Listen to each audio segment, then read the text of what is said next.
Hello guys, welcome back to our channel English with Konnaya sir. మీరు మనం నేర్చుకున్నట్టుగా మరింత ప్రముఖమైన ఘట్టాలు, ప్రముఖమైన ఇంపార్టెంట్ స్టేజెస్ కి మనం వస్తా ఉన్నాం. ఓకేనండి, బేసిక్ ఇన్ఫర్మేషనే కానీ చాలా చాలా ఇంపార్టెంట్ ఇన్ఫర్మేషన్స్ అన్నమాట. హ్యావ్ మరియు హ్యాస్ ని ఎలా వాడాలి, హ్యావ్ మరియు హ్యావ్స్ ని ఎలా వాడాలి. ఎప్పుడైతే ఒక సెంటెన్స్ లో హ్యావ్ గాని హ్యాస్ గాని మాత్రమే వాడుతున్నామో వాటిని మెయిన్ వర్బ్స్ గా మనం కన్సిడర్ చేస్తాం అన్నమాట. హ్యావ్ గాని హ్యాస్ ని గాని మాత్రమే వాడుతున్నామో వాటిని మెయిన్ వర్బ్స్ గా అంటే V1 ఫామ్ గా మనం వాటిని కన్సిడర్ చేసుకోవాలి. ఓకేనా? మరి హ్యావ్ లేదా హ్యాస్ అనే వర్డ్స్ యొక్క అర్థం ఏంటి అంటే కలిగి ఉండుట, బిలాంగింగ్ లేదా ఓనర్షిప్ అన్నమాట. ఓకేనా? For example, I have a car. నేను ఒక కారు కలిగి ఉన్నాను, నాకు ఒక కారు ఉంది. We have a bike.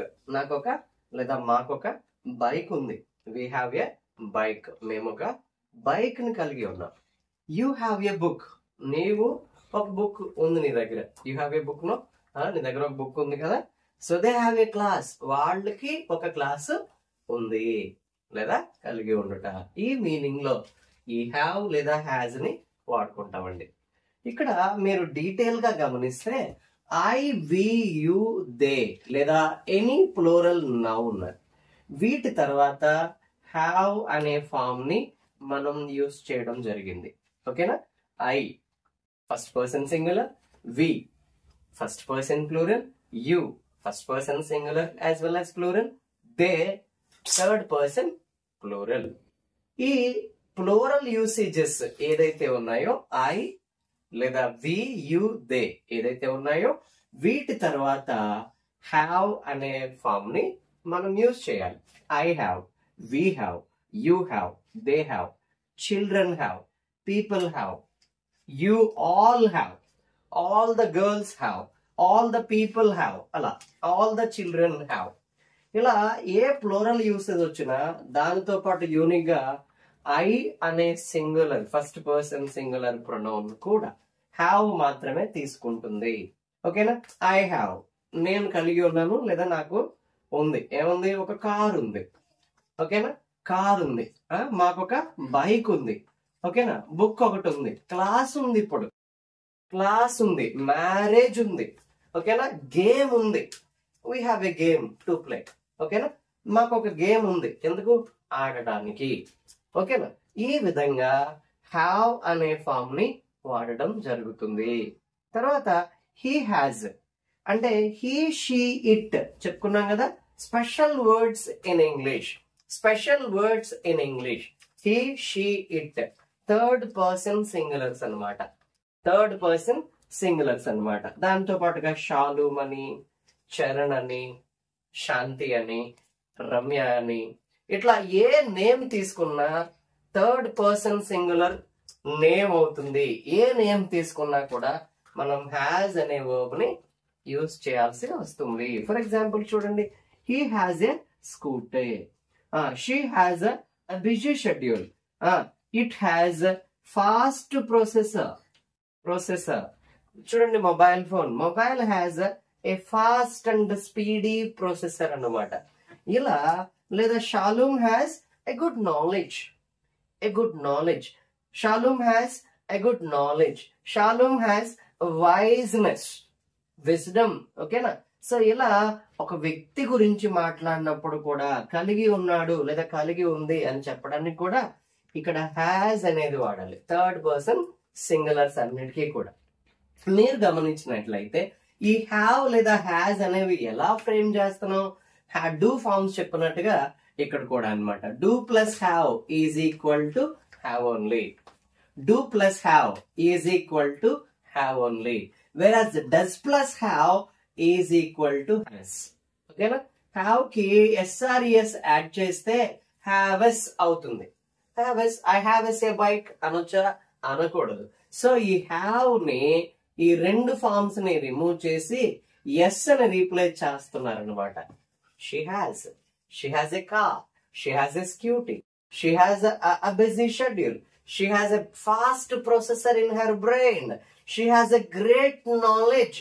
She has a strong wisdom. ఇట్లా అన్నమాట. ఓకేనా? he, she, it తర్వాత has రావాలి. I, we, you, they తర్వాత have రావాలి. ఓకేనా? వాటి తర్వాత మనం నౌన్ ని యూజువల్ గా ప్రిఫర్ చేస్తూ ఉంటాము, లేదా నౌన్ ఫ్రేజ్ ని ప్రిఫర్ చేస్తూ ఉంటాము. ఓకేనా? మరి వీటికి నెగటివ్ యూసేజ్ లేదా క్వశ్చన్స్ ఎలా ఫ్రేమ్ చేయాలి, దీన్ని జాగ్రత్తగా గుర్తుపెట్టుకోవాలి.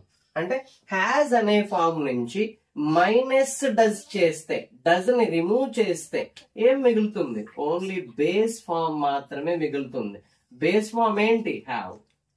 బేస్ ఫామ్ ఏంటండి? హ్యావ్ అండి. Let us see some of the question. వీటి మీద క్వశ్చన్స్ ఎలా ఫ్రేమ్ చేయాలో చూద్దాం. చూడండి. I have a car. Do I have a car? I do not have a car. ఓకేనా? I have a car. నేను ఒక కార్ ని కలిగి ఉన్నాను. Do I have a car? నేను కార్ ని కలిగి ఉన్నానా? I do not have a car. నాకు కారు లేదు. ఓకేనా? So we have a bike. మేము ఒక బైక్ ని కలిగి ఉన్నాం. Do we have a bike? మాకు ఒక బైక్ ఉందా? We do not have a bike. మాకు బైక్ లేదు. ఓకేనా? You have a book. నీ దగ్గర ఒక బుక్ ఉంది. ఓకేనా? ఇక్కడ చూడండి. Do you have a book? నీ దగ్గర ఒక బుక్ ఉందా? You do not have a book. Like that. They have a class. వాళ్ళకి ఒక క్లాస్ ఉంది. Okay. Do they have a class? వాళ్ళకి ఒక క్లాస్ ఉందా? No, they do not have a class. No అని కూడా యాడ్ చేసుకోవచ్చండి. Yes, I do have a class. No, I do not have a class. దీన్ని ఎంఫసైజ్ చేసి చెప్పడం అంటారు అనమాట. ఓకేనా? ఈ విధంగా ఈ నెగటివ్ ఫార్మేషన్స్ లేదా ఇంట్రాగేటివ్ ఫార్మేషన్స్ అనేవి జరుగుతున్నాయి. మరి ఎక్కడ ఏం చేయాలి చూసుకున్నాం కదా. హ్యాజ్ ఉంది. ఎప్పుడైతే డస్ ని దాంట్లోంచి బయటికి తీసేసామో కేవలం హ్యావ్ మాత్రమే మిగులుతుంది. So she has a scooty. Does she have a scooty? No, he does not have a scooty. He has a scooty. Does he have a scooty? No, he does not have a scooty. He does not have a scooty. She has a busy schedule today. Does she have a busy schedule today? She does not have a busy schedule today. Like that. Okay. It has a fast processor. Does she have a fast processor? She does not have a fast processor. Or it does not have a fast processor. That's it. Okay. Now, Shalom has a good knowledge. Does Shalom have a good knowledge? Shalom does not have a good knowledge. So these are the basic things about have or has. Have or has మాత్రమే sentence లో ఉంటే కలిగి ఉండుట అని అర్థం అనమాట. have or has మాత్రమే sentence లో ఉంటే కలిగి ఉండుట. నేను ఒక కార్ ని కలిగి ఉన్నాను. నేను ఒక పార్టీకి వెళ్ళాను, లేదా పార్టీని కలిగి ఉన్నాను. I have a party today to attend. I have a schedule. I have a busy schedule. I have a busy monitorization. చాలా బిజీగా మానిటర్ చేసుకుంటూ ఉన్నాను. I have a busy monitoring of my work. ఇట్లా కలిగి ఉండుట అనే విధానంగా ఈ హ్యావ్ లేదా హ్యాజ్ వాడుకుంటామండి. ఇక్కడికి వచ్చేటప్పటికి ఇదే హ్యావ్ లేదా హ్యాజ్ యూసేజ్లు మరికొన్ని ఉన్నాయన్నమాట. ఏంటది? Sir have or has plus V3 వాడతారు కదా, మరి అప్పుడు ఏం చేయాలి?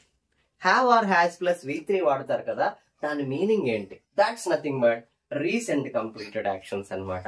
ఇప్పుడే నేను ఇది చేశాను, జస్ట్ ఇప్పుడే నేను ఇది కంప్లీట్ చేశాను అని చెప్పడానికి ఈ have or has plus V3 వాడతారనమాట. For example, I have just entered the class. ఇప్పుడే క్లాస్ లోకి ఎంటర్ అయ్యాను. ఓకేనా? I have already submitted my project. నేను ఆల్రెడీ నా ప్రాజెక్ట్ ని సబ్మిట్ చేశాను. ఓకేనా? ఐ హ్యావెంట్ ఎట్ ఎప్పుడు కూడా నాట్ తో పాటు వస్తుంది అనమాట. ప్రెసెంట్ పర్ఫెక్ట్ లో ఎట్ ఎప్పుడు కూడా నాట్ తో కలిపి వస్తుంది అనమాట. I haven't at finished my work. I haven't at worked hard. I haven't at entered the class. I haven't at come with you. I haven't yet prepared for this. I have not prepared yet for this అని కూడా వాడచ్చు. ఓకేనా? ఆ విధంగా కూడా have or has అనేది వాడతారు. Present perfect tenses లో have or has plus V3 అంటే జస్ట్ ఇప్పుడే ఈ యాక్షన్ చేశాను అని అర్థం. లేదా I have seen the Taj Mahal అన్నాను అనుకోండి, నేను తాజ్ మహల్ చూశాను, అది ఎప్పటికీ మరవలేను అని అర్థం అనమాట.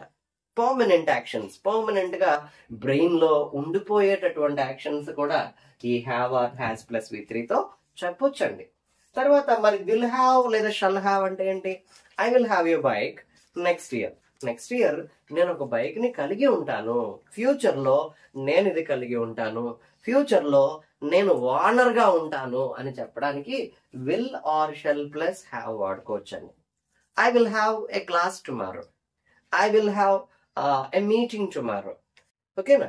సో ఇలా ఈ విధంగా will or shall plus have అంటే ఫ్యూచర్ లో ఇది నేను కలిగి ఉంటాను లేదా ఇది నేను కొంటాను, ఇట్లాంటివి కూడా చెప్పుకోవచ్చు అనమాట. తర్వాత మే హ్యావ్ అంటే ఏంటి? మే హ్యావ్ అంటే ఏంటి? మే హ్యావ్ అంటే కలిగి ఉండొచ్చు. I may have a bike next year. Next year నాకు ఒక బైక్ ఉండొచ్చు, ఉండొచ్చు పాసిబిలిటీ అనమాట, ఫ్యూచర్ పాసిబిలిటీ అనమాట. ఫ్యూచర్ లో ఈ విధంగా నేను చేయొచ్చు. I may attend the class tomorrow, maybe attend అవ్వచ్చేమో. I may buy a new phone tomorrow, రేపు నేను ఒక ఫోన్ కొనొచ్చు. I may make some more classes tomorrow, రేపు మరికొన్ని క్లాసెస్ నేను చేయొచ్చు. ఇలా చెప్పడానికి may have, may have, may have, maybe ఇలా ఉండొచ్చు, మేబీ ఇది కలిగి ఉండొచ్చు అని చెప్పడానికి మే హ్యావ్ వాడాలి. మరి మస్ట్ హ్యావ్ అంటే ఖచ్చితంగా కలిగి ఉండాలి. You must have certificates with you while you are attending for an interview. You must have some sense. నీకు కొంత సెన్స్ ఉండాలి. Without sense you are talking, it's ridiculous, చాలా బాధగా ఉంది అని. You must have some punctuality. నీకు ఏముండాలి? Punctuality అనేది ఉండాలి, రెగ్యులారిటీ అని ఉండాలి. You must have regularity to the classes. ఈ విధంగా రెగ్యులారిటీ అనేది నువ్వు కలిగి ఉండాలి, నీకు ఉండాలి అది. ఓకేనా? సెన్స్ ఉండాలి.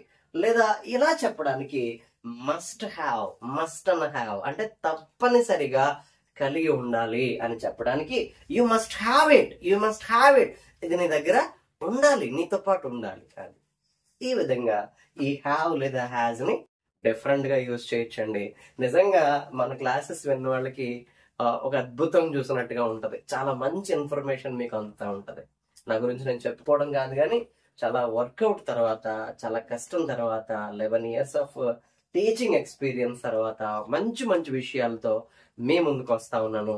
మీరు విని విడిచిపెట్టే వాళ్ళు కాకుండా ప్రాక్టీస్ చేసుకునే వాళ్ళు అయ్యండి. మీ ఫ్రెండ్స్ కి, మీ యొక్క బంధువులకి కూడా ఈ కైండ్ ఆఫ్ హెల్ప్ మీరు చేయగలిగితే, అంటారు కదా మనీ ఇస్తే తినేస్తారో అయిపోతుంది, కానీ ఇట్లాంటి హెల్ప్ మనం చేయగలిగితే లైఫ్ లాంగ్ వాళ్ళు మనల్ని గుర్తుపెట్టుకుంటారు, చక్కగా నేర్చుకుంటారు. మీకు అర్థమయ్యే ఉంటది మన క్లాసెస్ చాలా చాలా చాలా వాల్యుబుల్ గా, వర్తీగా తయారవుతున్నాయి. ఈ సిలబస్ ని as quickly as I can complete చేయడానికి చూస్తున్నాను. మీకు 20 days of information, grandeur information, worthy information ఇవ్వడానికి చూస్తున్నాను. మీరు నాకు చేసేదల్లా చక్కగా ఇన్ఫర్మేషన్ ని అందరికీ అందేలా చేయండి చాలు. I don't want anything from you. I want you follow these classes, learn from this, and making a comment that how successfully that you are learning English. Thank you. Let's meet again.